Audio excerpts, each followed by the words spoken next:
नमस्कार दोस्तों, मेरा नाम है सूरज। स्वागत करता हूं आप सभी का आज की इस वीडियो में। आज हमारी 25th क्लास है जिसमें कि हम इमोशनल डेवलपमेंट शुरू करने जा रहे हैं।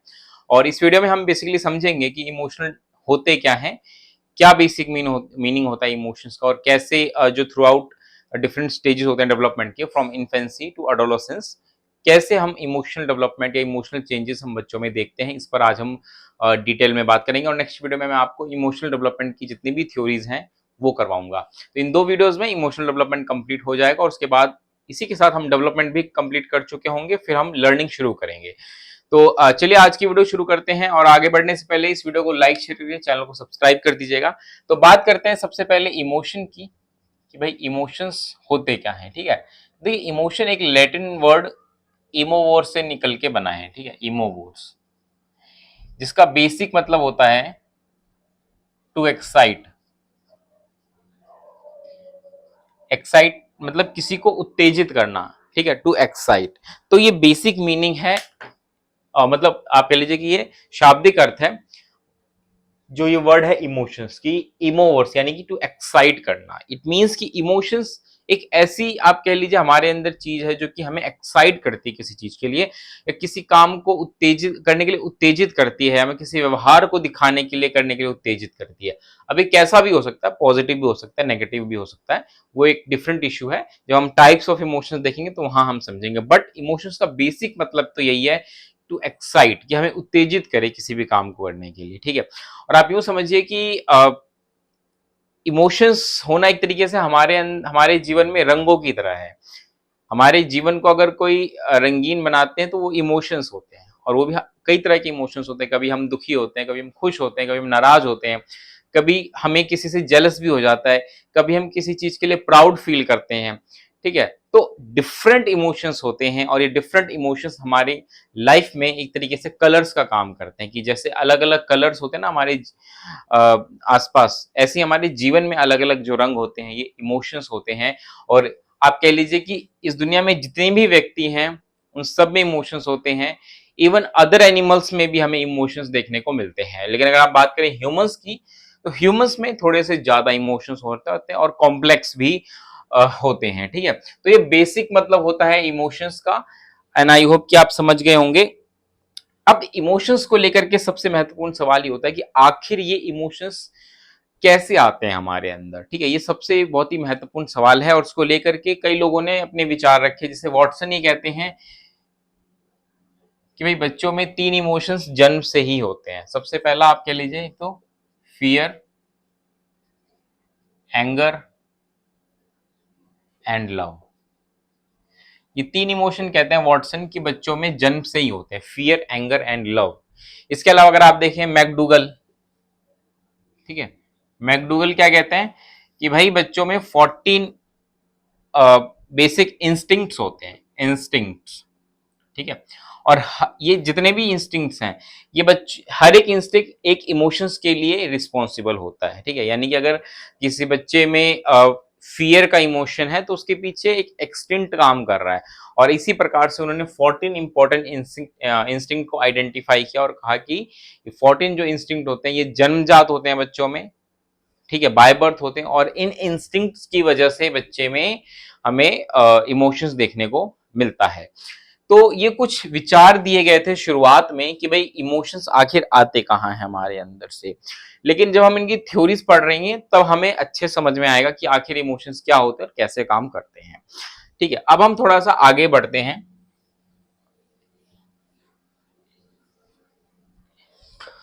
अब हम आते हैं इमोशनल डेवलपमेंट पे। अब अगर आप इमोशन समझ गए तो इमोशनल डेवलपमेंट का क्या मतलब होता है।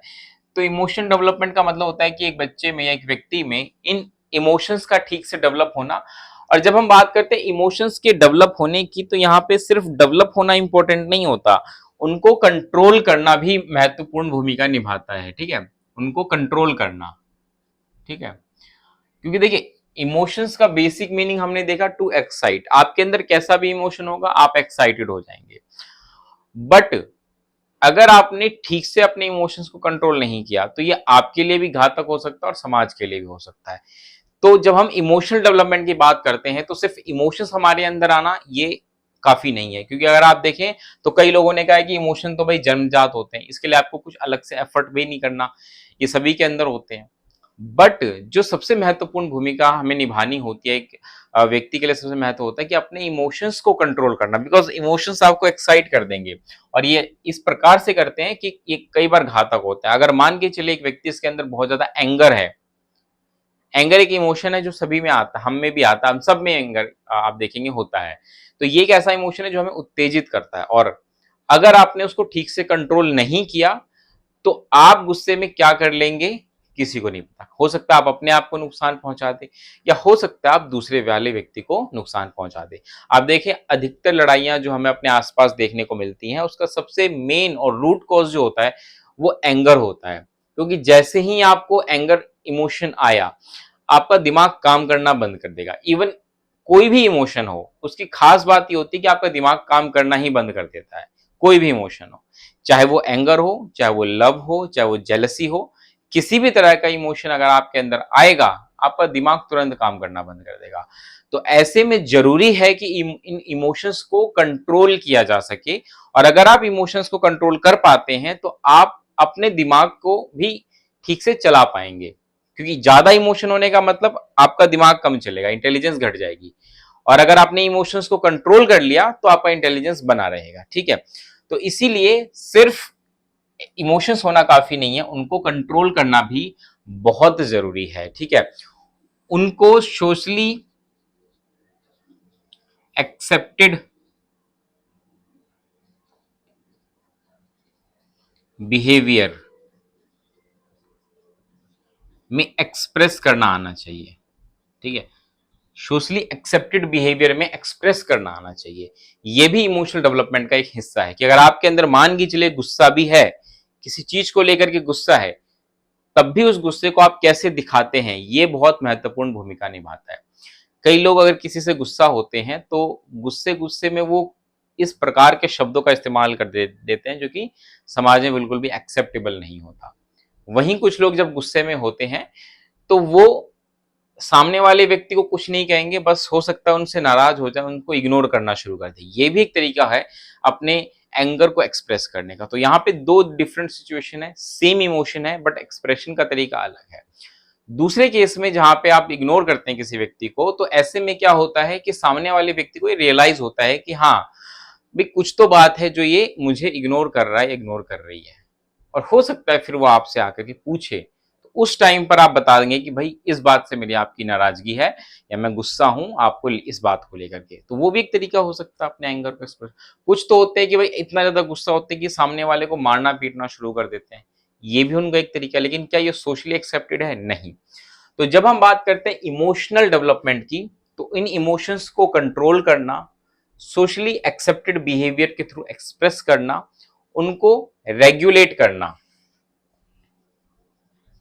ठीक है, रेगुलेट करना भाई देखिए, कंट्रोल करना तो ये हो, कभी मुझे गुस्सा आया और बहुत ज्यादा गुस्सा आने लगा तो मैंने कैसे भी करके उसको कंट्रोल किया, लंबी लंबी सांसें लेनी शुरू कर दी, है ना, अपना ध्यान उधर से हटाना शुरू किया। एक तो ये हो गया। दूसरा होता है रेगुलेट करना। रेगुलेट करने का मतलब ये होता है कि मैं तय करूंगा मुझे कब गुस्सा आएगा, या मैं तब तय करूंगा मुझे कब प्लेजर फीलिंग आएगी। ये कुछ इमोशंस जब आप डिसाइड कर रहे होते हैं कि कब आना है कब नहीं आना, उसको हम बोलते हैं रेगुलेट करना।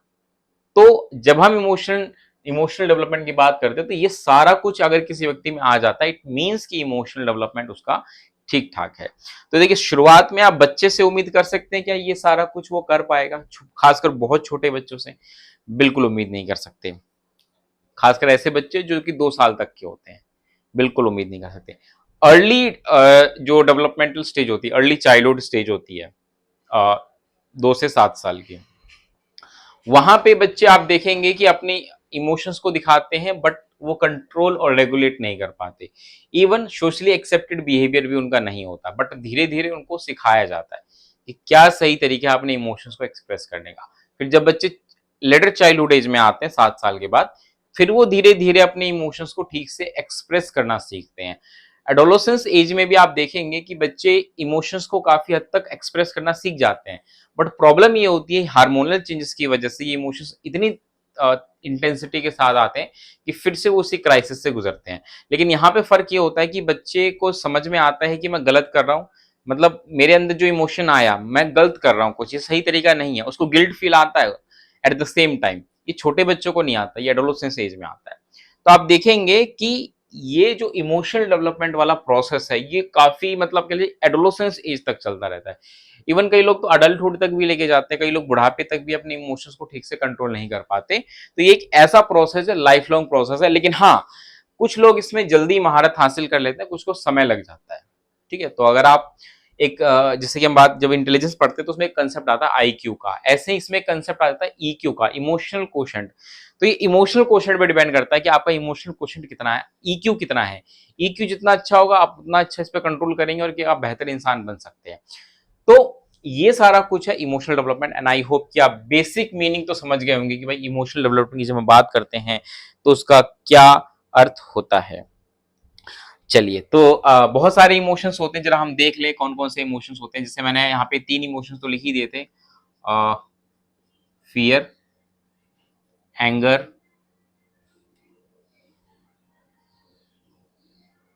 Love, jealousy, curiosity. ठीक है? और क्या हो सकता है? Pleasure, happy. सिमिलर से होते हैं, बस इंटेंसिटी का फर्क होता है। ठीक है? और तो ये कुछ इमोशंस होते हैं, ऐसे भी बहुत सारे इमोशंस हो सकते हैं जो कि एक व्यक्ति के अंदर हमें देखने को मिलता है। अभी इमोशंस की कुछ खासियत होती है जो कि हमें पता होनी चाहिए, इस पर हम बात कर लेते हैं। कुछ कैरेक्टरिस्टिक्स होते हैं इमोशंस के।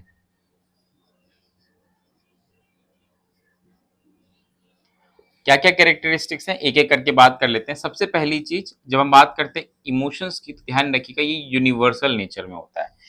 किसी भी इमोशंस को ले लीजिए, वो यूनिवर्सल नेचर में होता है। ऐसा नहीं है कि एक पर्टिकुलर किसी ज्योग्राफी में ही आपको देखने को मिलेगा कि भाई अगर हम बात करें कि फियर का एंगर, तो फियर का हो सकता है एंगर, आप सोचिए कि भाई इंडिया में ही होता है फियर, जो लोग इंडिया में रहते हैं उन्हीं में बस फियर हमें देखने को मिलता है, बाकी और देशों में नहीं होता। नहीं, ये जितने भी इमोशंस है ना, ये हर देश में हमें देखने को मिलते हैं। तो ये यूनिवर्सल नेचर हमें देखने को मिलता है, पहली चीज। दूसरी चीज ये होता है, जब भी हम बात करते हैं किसी भी इमोशंस की, तो उस इमोशंस के साथ कुछ फिजिकल चेंजेस जुड़े होते हैं।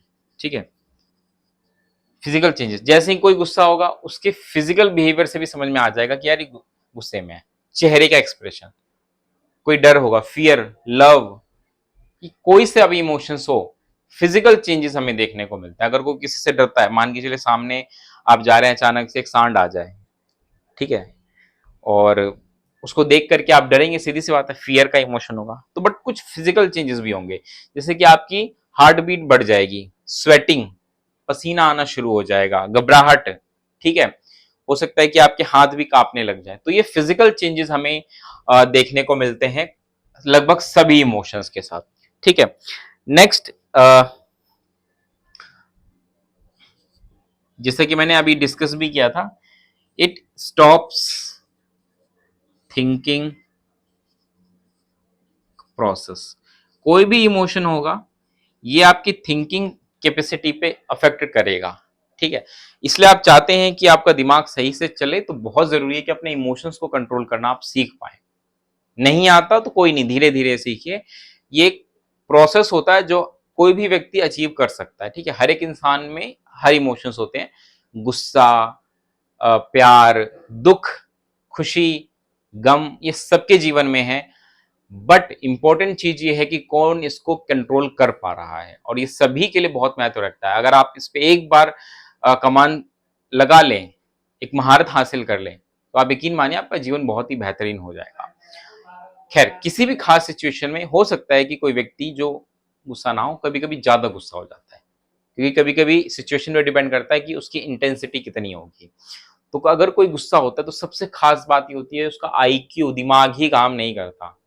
इसीलिए कहा जाता है कि अगर आप किसी से बहुत ज्यादा गुस्सा हैं या किसी से बहुत ज्यादा प्रेम करते हैं, दोनों ही परिस्थिति में किसी प्रकार का कोई भी एक्शन ना लें, किसी प्रकार का कोई भी वर्बल कमिटमेंट ना करें, ठीक है? उस वक्त दिमाग को शांत रखने की जरूरत है। बोलना ही बंद कर दें, बिल्कुल चुप हो जाए। बहुत गुस्सा आ रहा है तब भी चुप हो जाए, बहुत ज्यादा किसी पर प्रेम आ रहा है तब भी चुप हो जाए।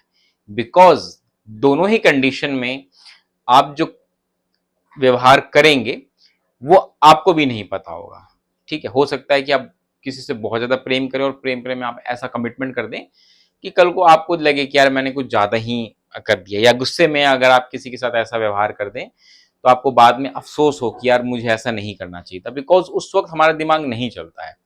तो जैसा मैंने बताया, ये हमारे थिंकिंग प्रोसेस को जो है वो स्टॉप कर देता है। चलिए, नेक्स्ट जो सबसे इंपॉर्टेंट चीज है कि आपको इंडिविजुअल डिफरेंस भी देखने को मिलता है यहाँ पे, ठीक है? इंडिविजुअल डिफरेंस का मतलब क्या है कि हर एक व्यक्ति में हर एक इमोशंस की इंटेंसिटी अलग अलग होती है, पहली चीज ये। दूसरी चीज ये होती है कि उसके एक्सप्रेस करने का तरीका भी अलग हो जाता है। हाँ, नेचुरल अगर हम देखें तो इंटेंसिटी की बात करें तो भाई देखिए, सब में अलग अलग इमोशंस अलग अलग मात्रा में है, ये सच बात है। किसी में एंगर का इमोशन ज्यादा हो जाता है, किसी में सिंपथी, एम्पथी, इस प्रकार के होते हैं ना, जो कंपैशन आप कह लीजिए, इस प्रकार के जो इमोशंस होते हैं वो ज्यादा हो जाते हैं, ठीक है? तो आप यहाँ पे ये देखिए कि ये इंडिविजुअल डिफरेंस को दिखा रहा है कि भाई किसमें कितना इमोशन होगा किसी को नहीं पता, बट हाँ, महत्वपूर्ण ये रखता है कि आप उसको एक अच्छे तरीके से एक्सप्रेस करना सीख पाए। चलिए आगे बढ़ते हैं। नेक्स्ट,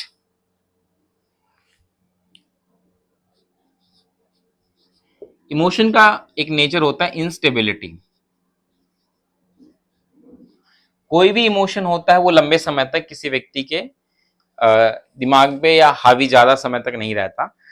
अगर आप देखिए, कोई भी व्यक्ति है अगर वो गुस्से में है तो हो सकता है कि वो आधा घंटा, 1 घंटा, 2 घंटा गुस्से में रहे, फिर वो इमोशन चेंज हो जाता है।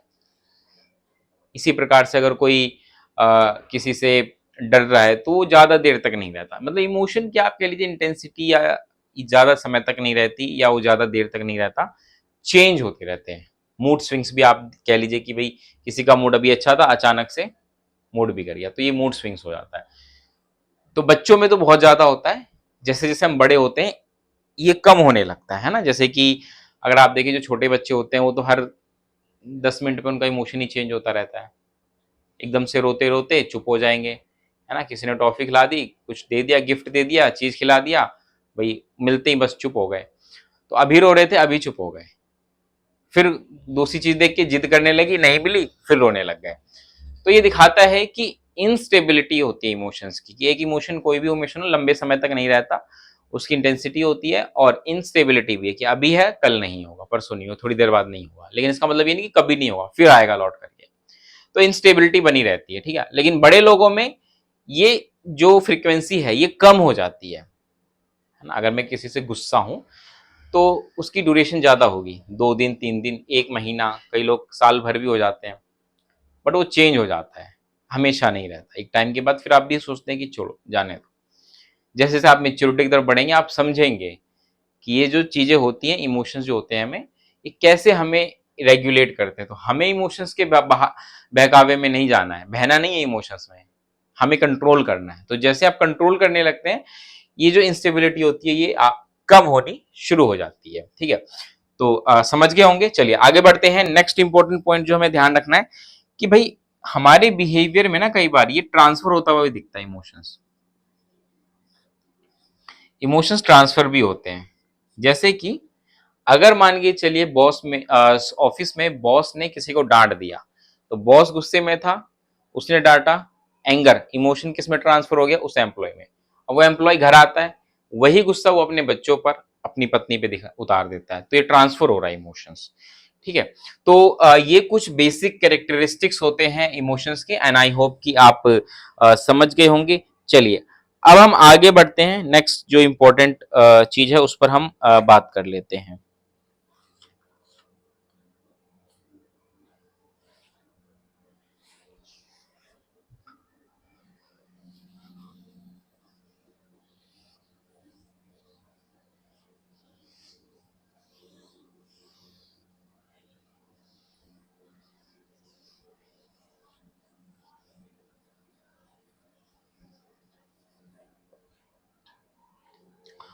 अब हम देख लेते हैं कि जो ये इमोशनल डेवलपमेंट है ना, वो अलग अलग स्टेजेस में कैसे होता है। ठीक है, ये हम थोड़ा सा देख लेते हैं। तो एक एक करके बात करते हैं। सबसे पहले हम देखते हैं कि इन्फेंसी में किस प्रकार से हमें देखने को मिलता है। जब हम बात करते हैं इन्फेंसी की, तो ये 0 से 2 साल की अवस्था होती है। तो शुरुआत में बच्चे में कैसे होता है इमोशनल डेवलपमेंट, अगर आप देखें तो जब बच्चे का जन्म होता है तो जन्म से ही बच्चा रोता है, क्राई।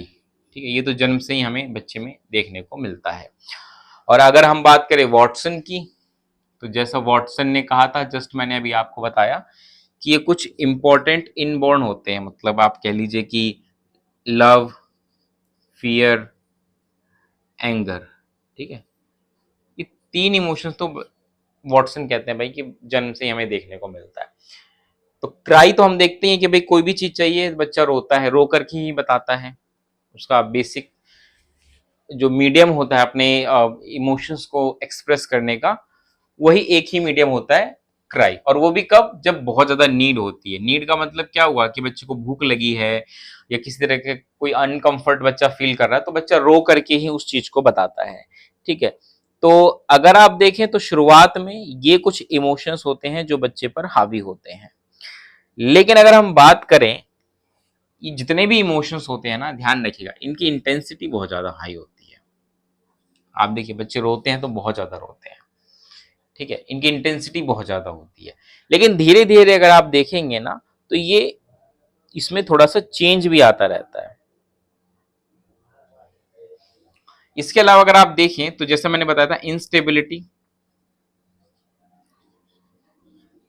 हमें देखने को मिलती है इन्फेंसी स्टेज में।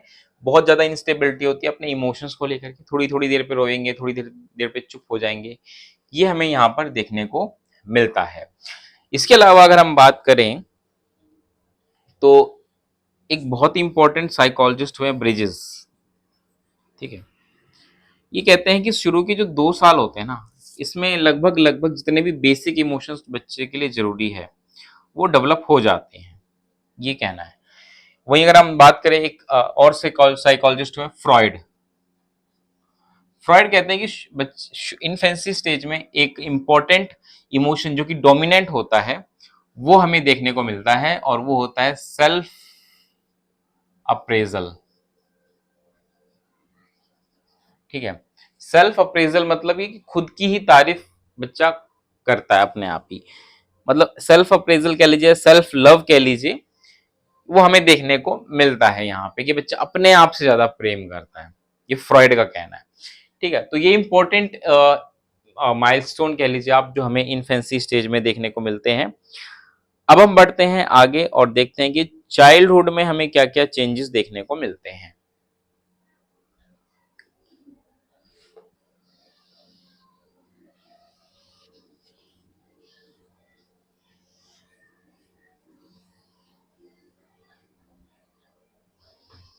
चलिए, देखिए वैसे चाइल्डहुड तो लेटर चाइल्डहुड और अर्ली चाइल्डहुड इस तरीके से होता है, और हमने एक साथ इसको पढ़ेंगे। तो लगभग आप मानिए 2 से लेकर के जो 12 साल तक की एज हो गई, वो आ जाएगा चाइल्डहुड में। कि चाइल्डहुड में बच्चा किस प्रकार से अपने इमोशंस को कंट्रोल करता है।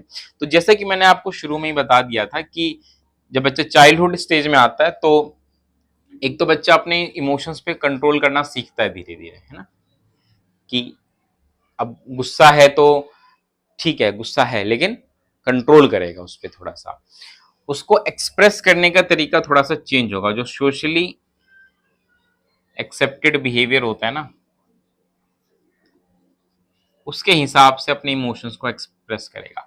आप देखिए जो बहुत छोटे बच्चे होते हैं ना, 1 डेढ़ 2 साल के होते हैं, अगर उनको कोई चीज चाहिए तो वो ऐसे रोते हैं हाथ पैर पटक पटक के कि भाई वो अगर नहीं मिला तो पता नहीं क्या हो जाएगा। लेकिन जब बच्चे चाइल्डहुड में आ जाते हैं, एक 7 8 साल का बच्चा अगर उसको कुछ चीज चाहिए तो ऐसे थोड़ी रोएगा हाथ पैर पटक पटक के, उसका तरीका बदल जाएगा अब। ठीक है, अब वो रोएगा नहीं, उसको कोई चीज चाहिए तो उसके लिए वो बोलेगा, बार बार जिद करेगा, आकर के बोलेगा, खाना नहीं खाएगा अगर वो नहीं दिलाओगे तो, आपकी बात नहीं मानेगा, वो धमकी देगा आपको कि मुझे ये दिलाओगे तभी मैं ये काम करूंगा।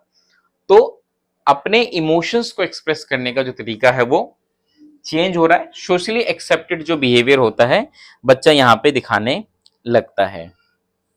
ठीक है, अब यहाँ पे बच्चे थोड़ा थोड़ा अपने इमोशंस को हाइड करना भी सीखते हैं, ठीक है, हाइड करना भी सीखते हैं, यानी कि थोड़ा थोड़ा कि भाई जैसे आप देखिए जो छोटे बच्चे होते हैं वो तो तुरंत अपने इमोशंस को दिखा देते हैं, किसी चीज को देख के रोना है, डर रहे हैं या कुछ भी है वो दिखाते हैं, लेकिन जो बच्चे जब चाइल्डहुड में आते हैं तो थोड़ा थोड़ा ये अपने इमोशंस को कंट्रोल करना शुरू करते हैं। जैसे कि मान के चलिए क्लासरूम में आप पढ़ा रहे हैं और बच्चे आपस में बात कर रहे हैं, अब बात करते करते उनको हंसी आ रही है, सामने आप खड़े हैं एज अ टीचर, तो वो क्या है कि अपने हंसी को कंट्रोल करने की कोशिश करते हैं, हालांकि उनके शकल से दिख जाता है कि भाई कुछ तो गड़बड़ है, वो कंट्रोल करते हैं, ठीक है।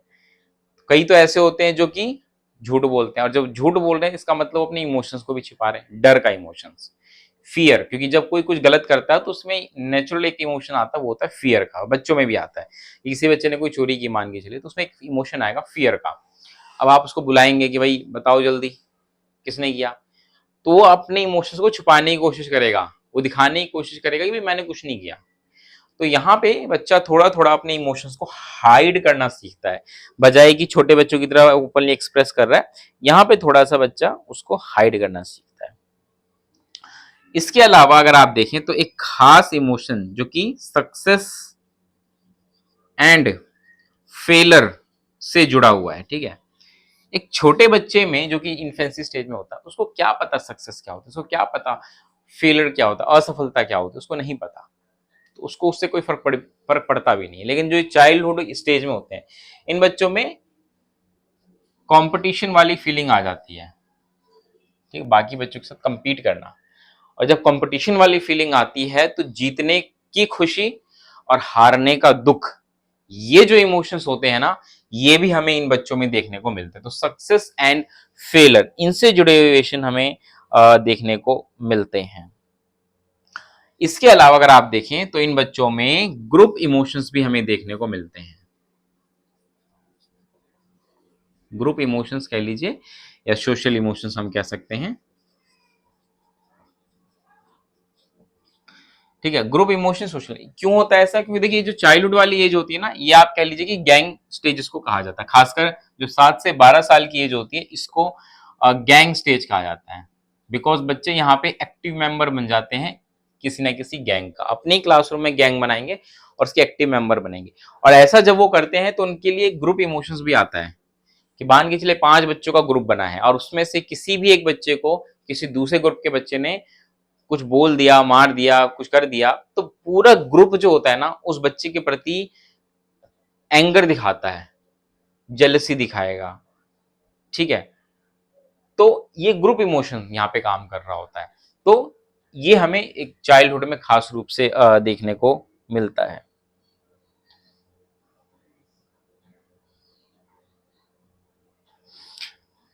इसके अलावा कुछ नेगेटिव इमोशंस भी हमें यहाँ देखने को मिलता है, जैसे कि राइवलरी,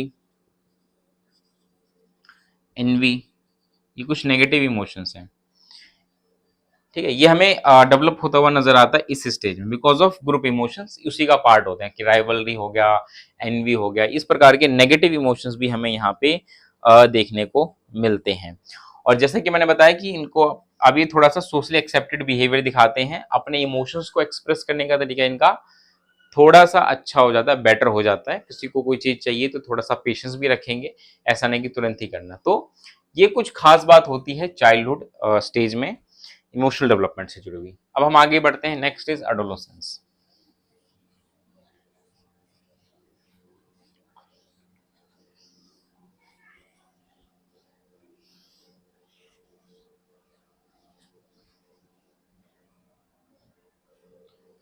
चलिए नेक्स्ट इज एडोलेसेंस। और जब हम बात करते हैं एडोलेसेंस की तो ये 12 से 18 साल की जो एज होती है इसको हम कहते हैं एडोलेसेंस, ठीक है। एडोलेसेंस एक ऐसी एज होती है ना जो सबके जीवन में एक महत्वपूर्ण भूमिका निभाती है, क्योंकि इस स्टेज में अगर आपने इमोशंस को ठीक से कंट्रोल करना नहीं सीखा या एक्सप्रेस करना नहीं सीखा तो ये गारंटी है कि आप अपने जीवन में या तो सक्सेस होंगे या फेल होंगे, बिकॉज ये बहुत महत्वपूर्ण भूमिका निभाता है एक बच्चे के डेवलपमेंट और खासकर फ्यूचर में कि वो कैसा बनेगा, ठीक है। एडोलेसेंस एज एक ऐसी एज होती है जिसको कि इमोशनल स्टॉर्म की एज हम कह सकते हैं कि भाई तूफान, आंधी तूफान की अवस्था होती है ये। और आंधी तूफान की अवस्था जब मैं कह रहा हूं तो ये इमोशनल डेवलपमेंट के रेफरेंस में ही कह रहा हूं। एक तो जो फिजिकल चेंजेस आते ही हैं इनके शरीर में, हार्मोनल जो इम्बैलेंस होता है उसकी वजह से, नेचुरल प्रोसेस है। बट वो साथ के साथ क्या लेकर के आता है, इमोशनल स्टॉर्म या इमोशनल डिस्टर्बेंस भी साथ में लेकर के आता है। इस स्टेज में अगर आप देखेंगे तो मूड स्विंग्स बहुत होते हैं, ठीक है। और ये मूड स्विंग्स ऐसा नहीं किसी रीजन से होते हैं, बिना वजह भी होते हैं। एक तो होता है कि भाई मान के चलिए मैं घर से निकला और किसी ने आकर के बिना वजह मुझसे लड़ाई कर ली तो मेरा दिमाग खराब हो गया, इस वजह से मैं पूरे दिन परेशान रहूंगा। एक तो ये रीजन हो गया, भाई कोई रीजन है। इस एज में क्या होता है कि बिना वजह ही एकदम से मतलब उठे हैं सुबह, बिल्कुल ठीक मन है इनका अच्छे से, और अचानक से अपना बैठे बैठे कुछ सोचने लगते हैं। क्योंकि अगर आप देखें तो बहुत ज्यादा यहाँ पे बच्चे कल्पनाशील हो जाते हैं, तो बहुत ज्यादा मतलब ख्यालों में, फैंटेसी में ये रहते हैं। एक तो वो, दूसरा, रहते रहते अचानक से इनके अंदर गुस्सा आना शुरू हो जाता है, इरिटेशन आना शुरू हो जाता है, बिकॉज इमोशनल डिस्टर्बेंस होता है। और मूड स्विंग्स यहाँ पे हमें बहुत ज्यादा देखने को मिलती है, ठीक है। और जो हम बात करते हैं मूड स्विंग्स की, तो उसकी फ्रिक्वेंसी भी बहुत होती है।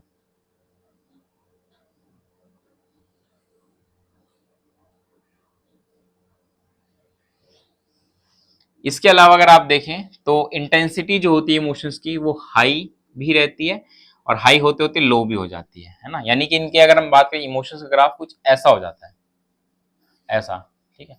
मतलब कभी हाई रहेगा कभी लो हो जाएगा, एकदम से ये बहुत ज्यादा एक्साइटेड हो जाएंगे, एकदम से लो भी हो जाएंगे। तो अगर आप देखें तो कुछ कुछ इस प्रकार से इनका इमोशन चल रहा होता है, कोई भी इमोशन हो, ठीक है। इसी प्रकार से आप पाएंगे कि ये कभी हाई रहता है कभी लो रहता है। इसके अलावा आप कह लीजिए कि बॉडी इमेज, ये इनके लिए महत्वपूर्ण भूमिका निभाती है। और ये बॉडी इमेज इनमें इमोशंस भी डेवलप करती है। बॉडी इमेज का मतलब ये कि वो अपने शरीर को लेकर के बहुत ज्यादा कॉन्शियस हो जाते हैं कि भाई मैं कैसा दिखता हूँ या कैसी दिखती हूँ।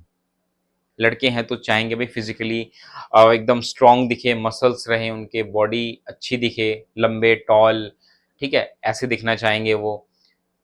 गर्ल्स होंगी वो थोड़ा सा अपने स्किन कलर को लेकर के बहुत ज्यादा कॉन्शियस होंगी, अपने बालों को लेकर के होंगी, है ना, ये होगा।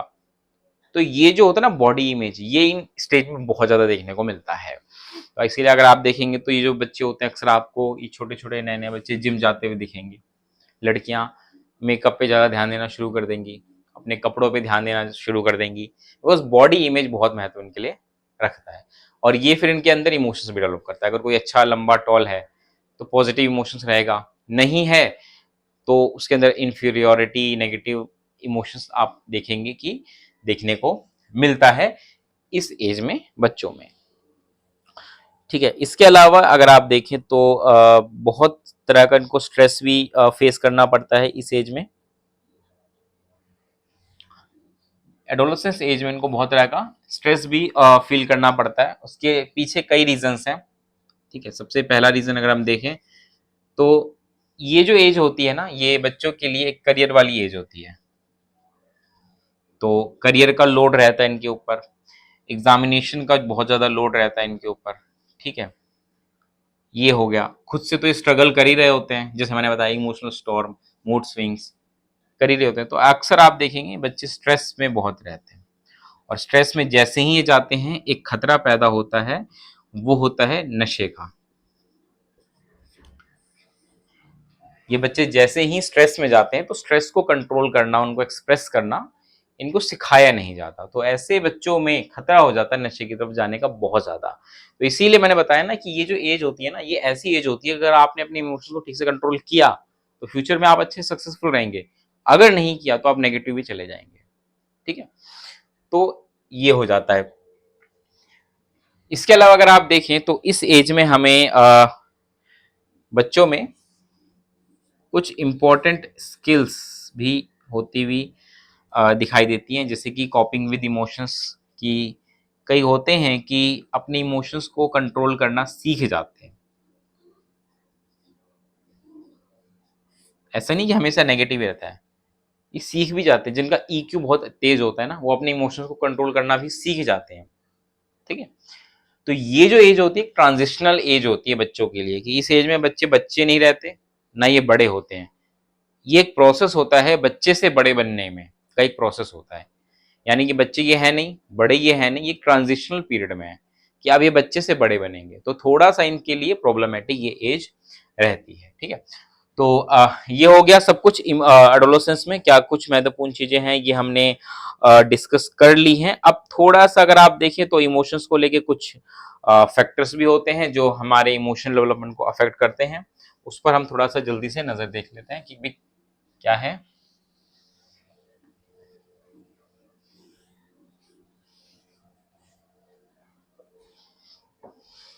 कौन-कौन से फैक्टर्स होते हैं जो कि इमोशनल डेवलपमेंट को अफेक्ट करते हैं, ज़रा हम उस पर बात कर लेते हैं। तो सबसे पहला जो फैक्टर होता है हेरिडिटी का, ठीक है? इमोशनल डेवलपमेंट में या इमोशंस में एक हेरिडिटी बहुत महत्वपूर्ण भूमिका निभाती है कि भाई हेरिडिटरी किस प्रकार के गुण बच्चे को मिल रहे हैं। और ये हेरिडिटी का मतलब अगर आप देखिए इमोशंस नहीं मिलते हेरिडिटरी, हेरिडिटरी जो मिलते हैं वो फिजिकल ट्रेट्स होते हैं, बट वो फिजिकल ट्रेट्स आगे जाकर के इमोशंस को अफेक्ट करते हैं कि बच्चा फिजिकली टॉल नहीं है, शॉर्ट रह गया, सोसाइटी में उसको बहुत कुछ देखना पड़ता है, झेलना पड़ता है ना, तो ये सारी चीज़ें हो जाती हैं। फिर स्किन का कलर कैसा है, ये सारी चीज़ें होती हैं, बहुत मैटर कर जाती हैं।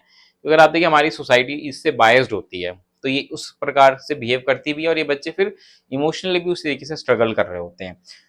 तो एक तो ये हो गया, लेकिन मैं जो समझाना चाह रहा हूँ कि हेरिडिटरी अगर आप देखें तो काफ़ी हद तक ऐसा माना जाता है कि अक्सर जो लोग बहुत ज़्यादा गुस्से वाले होते हैं, उसका इम्पैक्ट उनकी संतान पे भी हमें देखने को मिलता है। जो जनरेशन उनकी होती है, नेक्स्ट जनरेशन, उन पर भी देखने को मिलता है, ऐसा माना जाता है। दूसरा अगर आप देखें तो हेल्थ,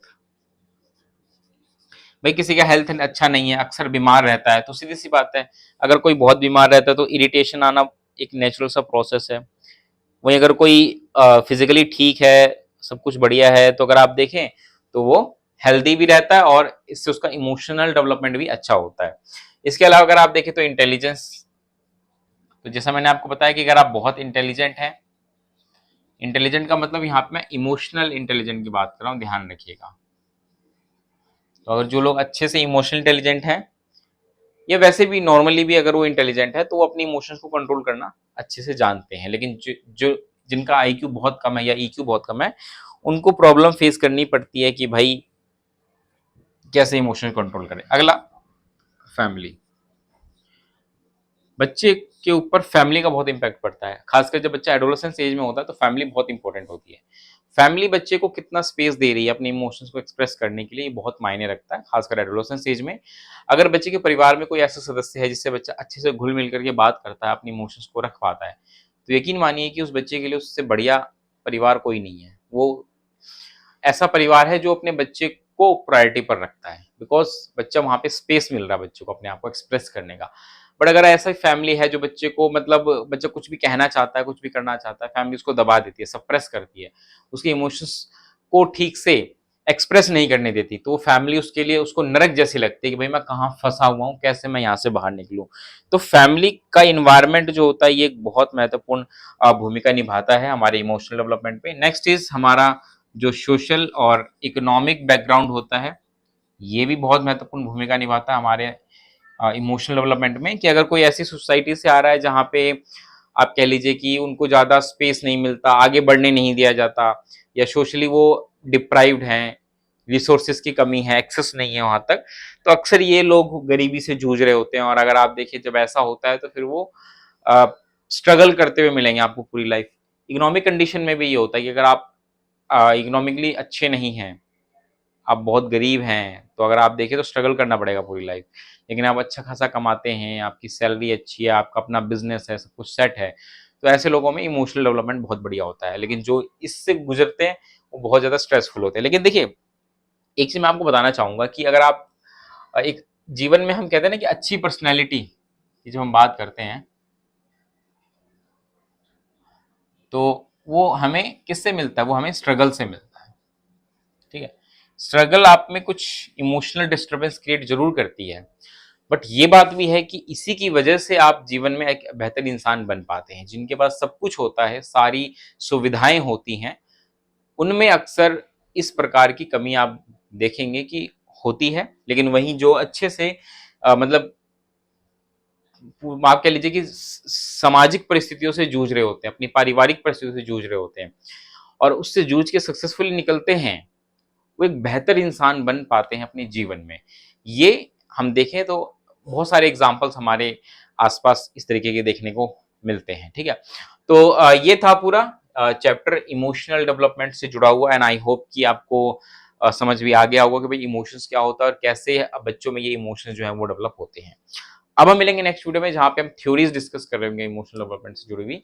बट फिलहाल इस वीडियो में हम इतना ही रखते हैं, बट जाने से पहले इस वीडियो को लाइक शेयर करके चैनल को सब्सक्राइब कर दीजिएगा। तो चलिए दोस्तों, मिलते हैं अगली वीडियो में, तब तक के लिए नमस्कार, धन्यवाद।